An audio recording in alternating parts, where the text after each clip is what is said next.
Tesla just proved that it did not fire workers for trying to unionize. But if you read all of these headlines, you will think that's what Tesla did. Tesla accused of firing workers over a union campaign, says one news headline. Tesla fired dozens of Gigafactory workers after Tuesday's union announcement. Tesla workers fired after a union push at New York plant, says another news headline. Tesla just released this new blog post just now in response to false allegations. There is a false allegation that Tesla terminated employees in response to a new union campaign. These are the facts behind the event. Tesla conducts performance review cycles every 6 months. Sounds very reasonable to me. Employees receive a performance rating from 1 to 5 in each cycle that helps them calibrate their work with the expectations of their job. In the worst case, if an employee fails to meet their performance expectations, they will be let go. Again, sounds very reasonable. This review process takes place globally, including North America, Europe, China, etc. It is not localized to Buffalo. And this is where you really want to pay close attention. The most recent performance review cycle was from July 2022 through December 2022. On December 13th, 2022, managers across the company received a communication regarding the review schedule. This included information noting that exits for low performers would start the week of February 12, 2023. Approximately 4% of the employees on the autopilot labeling team in Buffalo were exited as a result of this performance review cycle. The employees let go as part of this process received prior feedback on their poor performance from their managers over the course of the review period. Despite feedback, they did not demonstrate sufficient improvement. Now, where do you see headlines that say, employees that were told they were lazy and how to improve and stop being lazy were fired for being lazy because they were lazy still? You don't see those headlines. I mean, if you look at this New York Times headline, Tesla fired Buffalo workers seeking to organize, union says, it sounds like Tesla fired every single worker that tried to unionize at the Buffalo factory. The impacted employees were identified on February 3rd, 2023, which was well before the union campaign was announced. We became aware of organizing activities approximately 10 days later. Not the next day. 10 days later. We learned in hindsight that 1 out of the 27 impacted employees officially identified as part of a union campaign. This exercise predated any union campaign. They made it sound like, the media, that every single person was fired who tried to join a union and organize to join a union. But here, we learned that only 1 out of the 27 impacted employees officially identified as part of a union campaign? Seriously? I mean, every headline says workers, not a worker.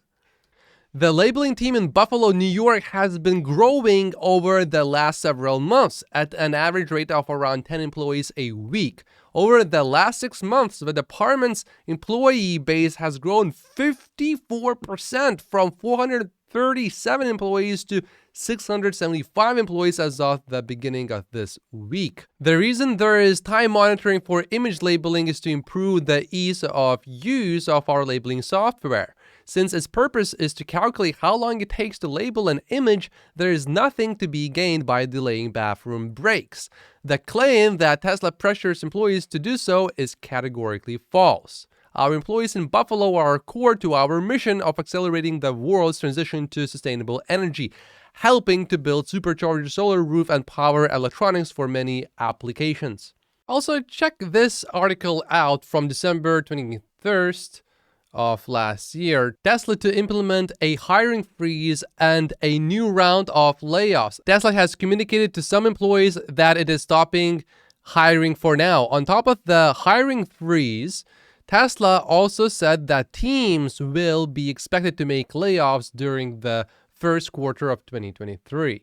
So the coincidence in timing is not exactly great here, but clearly Tesla was planning to lay off some people anyway.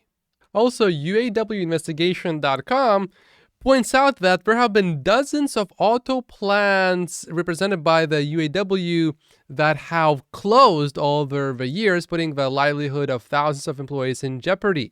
For example, when a jointly owned Toyota GM plant in Fremont, California, that's the same one that Tesla owns right now, right? In 2010, it closed. 80% of employees signed a letter saying they believe that the union mishandled the plant's closure. The response of the union leadership was to curse at these dissenting employees. Specifically, this guy said to shut the, insert the F word, up. And then there was chaos.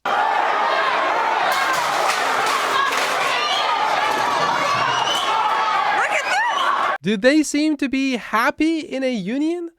Not all unions are bad, but this one, they had two former UAW presidents convicted, and they actually both pleaded guilty. And in Tesla's case, it really, I don't think, makes any sense for workers to join a union, because now you'll have to pay union dues, give up stock options.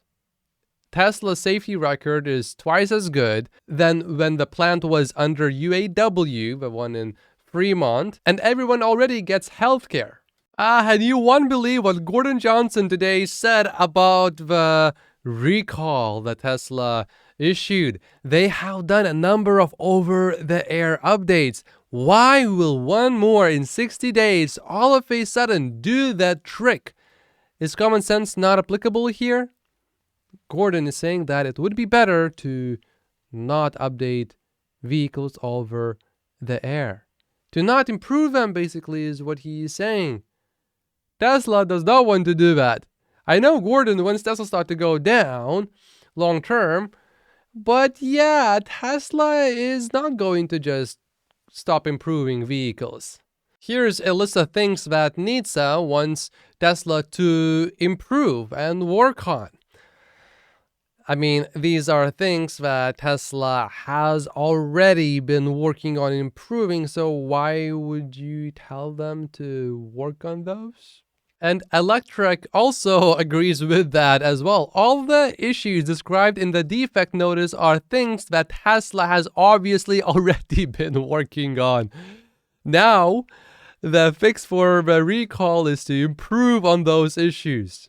Even some of the mainstream media thinks that this is a little bit too much. Yeah, I will say that to your point, when I read that, I thought it was going to be a lot more damning than going too fast through an intersection. I mean, hey, that's not a great thing. If nobody wants, you're not supposed to go over the speed limit. But it's also like it's not like it was veering them off course into the trees. It's just feels like every time there's a lot of drama heightened in within these reports. But okay, regulators basically saying they got to update all the software, driving too fast, causing problems.